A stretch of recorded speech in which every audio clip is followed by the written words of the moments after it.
కలిపి అదొక 8. అంటే ఈ రకంగా ఎమ్మెల్యే ఎమ్మెల్సీలకు కానీ అదేవిధంగా ఏదైతే ఆల్ ఇండియా సర్వీస్కి సంబంధించి ఏదైతే 6 టవర్స్ 138 ఫ్లాట్లు కానీ అంటే ఈ రకంగా ఏ బిల్డింగ్ చూసినా కూడా నిజంగా మనం సొంతంగా నిర్మాణం చేసుకున్నా కూడా ఇంత సౌకర్యాలతోటి ఇంత సంతోషంగా జీవించే విధంగా ఆ సొంతింటి కళను ఈవేళ శాసనసభ్యులుగా లేదా శాసన మండలి సభ్యులుగా మేము ఎంతవరకు నెరవేర్చుకుంటున్నామో తెలియదు. కానీ గౌరవ ముఖ్యమంత్రి నారా చంద్రబాబు నాయుడు గారు అదేవిధంగా గౌరవ పట్టణాభివృద్ధి శాఖ మంత్రి నారాయణ గారి ఆధ్వర్యంలో రూపుదిద్దుకున్నటువంటి ఈ ఎమ్మెల్యే ఎమ్మెల్సీ అదేవిధంగా మంత్రుల భవనాల్లోకి మేమందరం వస్తే నిజంగా మా ఇంటిళ్ళ పాది మా మహిళలతో సహా అందరూ కూడా ఆనందంగా సంతోషంగా ఇక్కడ ఉండేటువంటి విధంగా ఈ యొక్క ఫీలింగ్స్ ఉండడం అనేది చాలా సంతోషం, చాలా ఆనందం కలిగిందని చెప్పి కూడా మీ ద్వారా అందరికీ కూడా తెలియజేసుకుంటూ మరి ఇంత చక్కని సౌకర్యాలతోటి ఇంత సుందరంగా ఇన్ని పబ్లిక్కి కూడా యాక్సెస్ ఉండేటువంటి విధంగా సెక్రటేరియట్ అసెంబ్లీ ఈ రకమైనటువంటి ఉద్యోగస్తుల అవసరాలు తీర్చేటువంటి విధంగా ఇంత పెద్ద ఎత్తున రాజధాని మన ప్రాంతంలో మనకు నిర్మాణం అవుతూ ఉంటే ఈవేళ ఈ రాష్ట్రంలో ఉన్నటువంటి ప్రతిపక్ష హోదా కూడా దక్కినటువంటి వ్యక్తి గొడ్డలపాటి మాట్లాడినటువంటి మాటలు చూస్తూ ఉంటే నిజంగా ఒక స్థిరం తప్పినటువంటి వ్యక్తి ఈవేళ గొడ్డలపాటి నాయకుడు మాట్లాడుతున్న మాటలు. ఎందుకంటే నాడేమో అమరావతిని స్వాగతిస్తున్నామని చెప్పాడు, మొన్ననేమో 3 రాజధానులు అని చెప్పాడు, మళ్ళీ నిన్ననేమో మావిగన్ అంటాడు. అంటే ఒక రాష్ట్ర పార్టీ అధ్యక్షుడిగా ఉన్నటువంటి వ్యక్తికే స్థిరం లేకపోతే అటువంటి స్థిరం లేనటువంటి వ్యక్తి ఒక పార్టీ అధ్యక్షుడిగా ఉంటే ఏ రకంగా ఆంధ్రప్రదేశ్కి నష్టం జరుగుతుంది ఈవేళ ప్రజలందరూ కూడా ఆలోచన చేసుకోవాల్సిన అవసరం ఉంది. ఆ రోజు కూడా 14-19లో మేము చూసాం 30,000 ఎకరాల పైబడి ఉండాలి రాజధానికి, అమరావతిని స్వాగతం పలుకుతున్నానని చెప్పాడు ఆ రోజు అసెంబ్లీ సాక్షిగా, రికార్డ్స్ ఉన్నాయి. ఆ రోజు 2019 ఎన్నికల ముందు మగాడిని కాబట్టి ఇక్కడ ఇల్లు నిర్మాణం చేసుకుంటూ ఉన్న ఒక్క అంగుళం కూడా రాజధాని కదలదని ఎన్నికల ముందు చెప్పారు. ఎన్నికలు అయిన తర్వాత మాట తప్పి మడమ తిప్పి అమరావతి కాదు 3 ముక్కలు అన్నారు. ఓకే, నీ పాలసీని నువ్వు మార్చుకున్నావు. 5 సంవత్సరాల నీ పరిపాలనా కాలం 151 సీట్లు ఇచ్చారు, 50% ఓట్లు ఇచ్చారు. నీ పాలసీలో 3 ముక్కలు అన్నావు. మరి నీ పాలసీ నీ 5 సంవత్సరాల్లో నీ 3 ముక్కల్లో ఎక్కడైనా 3 ఇటుకలు పెట్టావా అని ఈరోజు ప్రశ్నిస్తూ ఉన్నటువంటి పరిస్థితి. మరి అమరావతి కాదని 3 ముక్కల్లో 3 ఇటుకలు పెట్టకుండా మళ్ళీ ఈరోజు ప్రజల ఆశీర్వాదంతో కూటమి ప్రభుత్వం అధికారంలోకి వచ్చిన తర్వాత ప్రజల ఆకాంక్షలకు అనుగుణంగా ఈవేళ అమరావతి రాజధాని రూపుదిద్దుకుంటూ ఉంటే మళ్ళీ ఈరోజు మచిలీపట్నంలో విజయవాడలో గుంటూరులో గన్ను అంటే ఎవరికి రానిటువంటి ఆలోచన. అంటే పిచ్చి తొగ్గులకు సైతం అసూయపడేటువంటి విధంగా అరే ఈ జగన్కి వచ్చినటువంటి ఆలోచనలు నాకు కూడా రాలేదేంటి అని పిచ్చి తొగ్గులకు కూడా అసూయపడేటువంటి విధంగా ఈర్షపడేటువంటి విధంగా ఈరోజు మళ్ళీ మావిగన్ను అంటున్నటువంటి పరిస్థితి. నేను మావిగన్ను అంటూ ఉన్నాడు, ఆ సజ్జల మళ్ళీ మరుసటి రోజే విజయవాడ మారి రాజధాని. మళ్ళీ ఇంకొక గొడ్డలపాటి నాయకుడు పెద్దిరెడ్డి అంటాడు అవసరమైతే 3 కాదు 30 రాజధానులు కడతానని చెప్పా. అంటే ఆవు చేలో మేస్తే దూడ గట్టున మీద అన్నట్టుగా ఈ యొక్క గొడ్డలపాటి నాయకుడు అదేవిధంగా వాళ్ళ కింద స్థాయి వరకు ఈ స్థిరం తప్పినటువంటి మాటలు ఈ రోజు ప్రజలందరూ కూడా అసహించుకుంటున్నటువంటి పరిస్థితి అని చెప్పి మీ ద్వారా అందరికి కూడా ఈ సందర్భంగా తెలియజేసుకుంటూ ఈరోజు అమరావతి ఒక సెల్ఫ్ ఫైనాన్స్ ప్రాజెక్ట్. ఎందుకంటే వీళ్ళు కూడా ఊరికే దుష్ప్రచారం 10,000 కోట్లు కావాలి, 50,000 కోట్లు కావాలి, 1,00,000 కోట్లు కావాలని. ఈరోజు అమరావతి అనేది సెల్ఫ్ ఫైనాన్స్ ప్రాజెక్టు. అమరావతికి ₹1 మనం పెట్టవలసిన అవసరం లేదు. అమరావతి 1,00,000 కోట్లు తిరిగి ఈ ఆంధ్రప్రదేశ్ రాష్ట్రానికి 175 నియోజకవర్గాలకి ఇస్తుంది. అమరావతి 1,00,000 కోట్ల రూపాయలు ఈ ఆంధ్రప్రదేశ్ రాష్ట్రంలో భవిష్యత్తు అభివృద్ధి సంక్షేమ కార్యక్రమాలకు ఆసరాగా నిలబడబోతూ ఉంది. ఆ విషయాన్ని స్పష్టంగా గమనించమని చెప్పి మీ ద్వారా కోరుకుంటున్నటువంటి పరిస్థితి. ఎందుకంటే ఈరోజు మనం చూస్తూ ఉన్నాం ఈవేళ తెలంగాణ ఒక మిగులు బడ్జెట్ రాష్ట్రంగా ఉంది అని అంటే దానికి గల కారణం ఆ తెలంగాణలో వచ్చేటువంటి ఆదాయంలో 62% ఒక హైదరాబాద్ నుంచే వస్తూ ఉంది.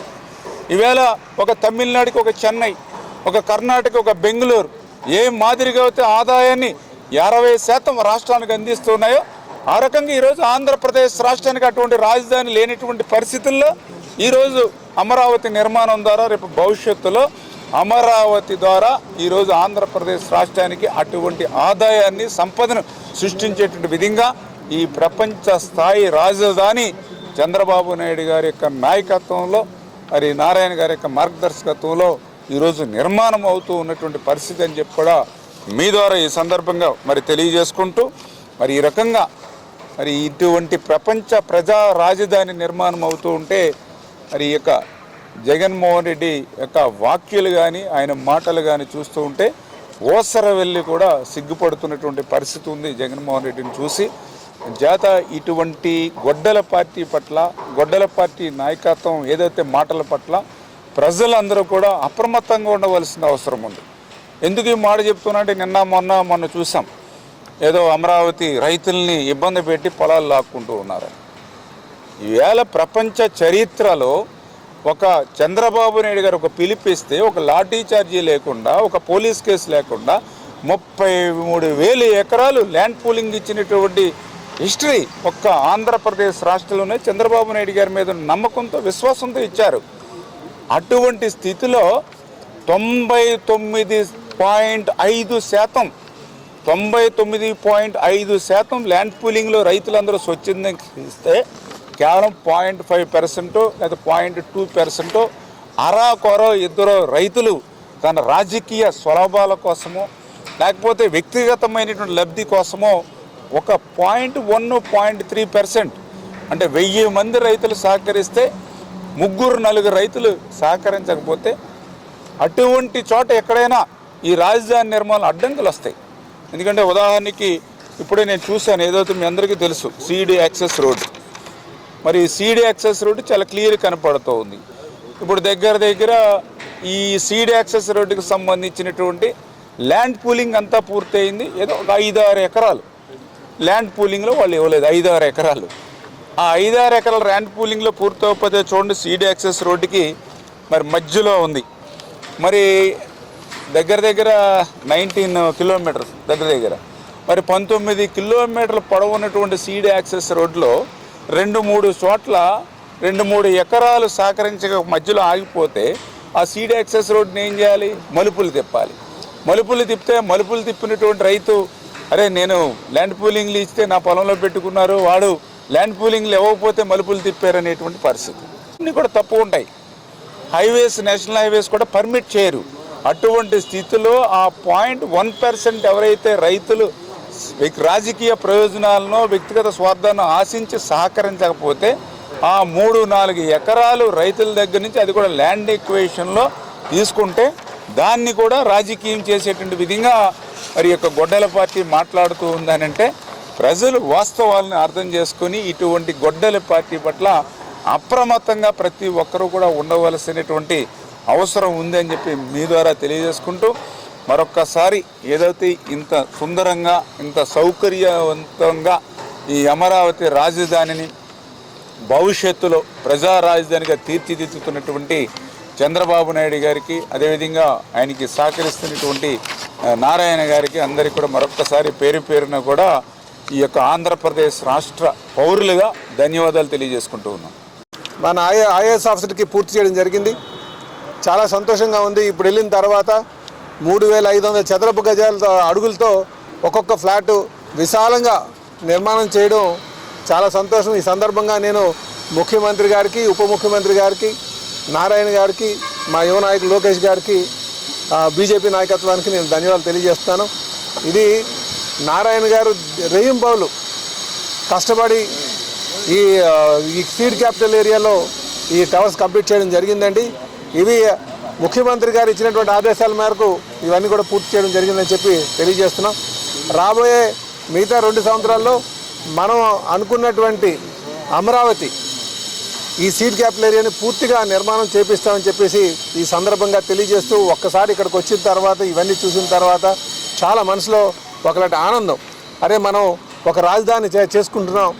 ఇప్పటికైనా సరే గత 5 సంవత్సరాలుగా రాజధాని లేనటువంటి రాష్ట్రంగా ఉన్నాం. ఇప్పుడు రాజధాని పూర్తి చేసుకుంటున్నాం ప్రజల యొక్క సహకారంతో అని ఆనందంగా ఉందండి. ఇది ఇంకా ప్రజలు మెచ్చే విధంగా ఈ రాజధానిని నిర్మాణం చేస్తామని చెప్పేసి తెలియజేస్తూ సెలవు తీసుకుంటున్నాను. ఓకే. పాత్రికేయ మిత్రులందరికీ కూడా ముందుగా నమస్కారాలు తెలియజేసుకుంటూ, మన రాజధాని అమరావతిలో ఈరోజు గౌరవ మున్సిపల్ శాఖ మంత్రివర్యులు నారాయణ గారి యొక్క ఆధ్వర్యంలో మన రాష్ట్ర అధ్యక్షులు మన పల్లా శ్రీనివాసరావు గారు, అదేవిధంగా మన అనంతపురం శాసనసభ్యులు దగ్గుపాటి ప్రసాద్ గారు అందరితో కలిసి ఈరోజు యొక్క రాజధాని ప్రాంతంలో మరి పర్యటించడం జరిగింది. ఇందులో భాగంగా ఇప్పుడే మనం చూసాం, అత్యంత ఆధునికమైనటువంటి సౌకర్యాలతోటి అత్యంత సుందరంగా ఏదైతే ఈ యొక్క ఎమ్మెల్యేలు అదేవిధంగా ఎమ్మెల్సీలకు సంబంధించినటువంటి భవనాలు ఏ రకంగా రూపుదిద్దుకున్నాయో ఒక ఐకానిక్ మోడల్లో మేమే కాదు ప్రత్యక్షంగా మీరు కూడా మాతో పాటు కూడా చూసినటువంటి పరిస్థితి. అందులో కూడా పర్టికులర్గా చూస్తే మరి ఏదైతే ఈ యొక్క సెక్రటేరియట్కి సంబంధించి ఉన్నత ఉద్యోగులకి సంబంధించి అందరూ కూడా ఒక్కచోట ఉండేటువంటి విధంగా 16,000 మంది మరి ఈ యొక్క ఉన్నత ఉద్యోగులందరూ కూడా నివసించేటువంటి విధంగా మరి ఈ యొక్క 5 ఐకానిక్ టవర్స్ని కూడా ఇక్కడ నిర్మాణం చేస్తున్న విషయాన్ని మనం కూడా ప్రత్యక్షంగా ఈరోజు మనందరం కూడా చూస్తున్నటువంటి పరిస్థితి. అందులోనూ పర్టికులర్గా మనం చూస్తూ ఉంటే ఈవేళ ఈ రాజధానిలో ఏదైతే ఈ యొక్క సెక్రటేరియట్, ఎందుకంటే ఈవేళ ప్రపంచంలోనే అత్యంత ఎత్తైనటువంటి సెక్రటేరియట్గా 204 మీటర్ల ఎత్తైనటువంటి సెక్రటేరియట్ ఈవేళ మన అమరావతిలో నిర్మాణం చేసుకోవడం కానీ, ఆ యొక్క సెక్రటేరియట్ కూడా చూస్తే దాని యొక్క కన్స్ట్రక్షన్ కూడా చూస్తే డయాగ్రిడ్ బిల్డింగ్, అంటే ఎక్కడా కూడా ఏ విధమైనటువంటి పిల్లర్స్ కానీ స్తంభాలు లేకుండా ఇంత సౌకర్యాలతోటి టెక్నాలజీతో, ఎందుకంటే ఎటువంటి భూకంపాలు వచ్చినా ఎటువంటి తుఫాన్లు వచ్చినా కూడా తట్టుకునేటువంటి టెక్నాలజీస్ తోటి ఈ రకంగా ప్రతి బిల్డింగు కూడా రూపుదిద్దుకోవడం. ఇప్పుడే మా ఎమ్మెల్సీ బిల్డింగ్ చూసాం, 12 టవర్లు. మరి ఈ రకంగా దగ్గర దగ్గర 276 ఫ్లాట్స్, పైగా అందులో మళ్ళీ ఆఫీసులతో కలిపి అదొక 8. అంటే ఈ రకంగా ఎమ్మెల్సీలకు కానీ, అదేవిధంగా ఏదైతే ఆల్ ఇండియా సర్వీసెస్కి సంబంధించి ఏదైతే 6 టవర్స్ 138 ఫ్లాట్లు కానీ, అంటే ఈ రకంగా ఏ బిల్డింగ్ చూసినా కూడా నిజంగా మనం సొంతంగా నిర్మాణం చేసుకున్నా కూడా ఇంత సౌకర్యాలతోటి ఇంత సంతోషంగా జీవించేటువంటి విధంగా ఆ సొంతింటి కళను ఈవేళ శాసనసభ్యులుగా లేదా శాసన మండలి సభ్యులుగా మేము ఎంతవరకు నెరవేర్చుకుంటున్నామో తెలియదు. కానీ గౌరవ ముఖ్యమంత్రి నారా చంద్రబాబు నాయుడు గారు, అదేవిధంగా గౌరవ పట్టణాభివృద్ధి శాఖ మంత్రి నారాయణ గారు ఆధ్వర్యంలో రూపుదిద్దుకున్నటువంటి ఈ ఎమ్మెల్సీ అదేవిధంగా మంత్రుల భవనాల్లోకి మేమందరం వస్తే నిజంగా మా ఇంటిల్లపాది మా మహిళలతో సహా అందరూ కూడా ఆనందంగా సంతోషంగా ఇక్కడ ఉండేటువంటి విధంగా ఈ యొక్క బిల్డింగ్స్ ఉండడం అనేది చాలా సంతోషం, చాలా ఆనందం కలిగిందని చెప్పి కూడా మీ ద్వారా అందరికీ కూడా తెలియజేసుకుంటూ